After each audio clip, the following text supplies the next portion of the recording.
নমস্কার, সুরজিৎ মান্না ক্রিয়েশনস চ্যানেলের পক্ষ থেকে তোমাদের সবাইকে সুস্বাগতম।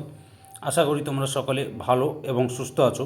আমি তোমাদের জন্য এই ভিডিওটিতে তুলে ধরছি প্রশ্ন, আহমেদাবাদকে ভারতের ম্যানচেস্টার বলা হয় কেন? উত্তর, আহমেদাবাদকে ভারতের ম্যানচেস্টার বলার কারণ, বিশ্বের কার্পাস বয়নশিল্প বিকাশের প্রথম লগ্নে ব্রিটিশ যুক্তরাজ্যের ম্যানচেস্টার অভূতপূর্ব উন্নতি লাভ করে।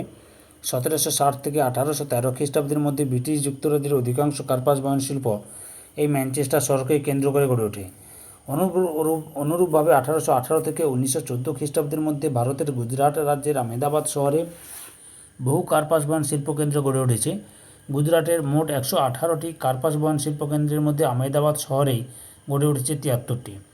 ব্রিটিশ যুক্তরাজ্যের পশ্চিমে আইরিশ সাগরের তীরে যেমন ম্যানচেস্টার অবস্থিত, ঠিক তেমনি ভারতের পশ্চিমে খাম্বাদ উপসাগরের তীরে আহমেদাবাদ অবস্থিত এবং উভয়ই শিল্প শহর হিসেবে পরিচিত।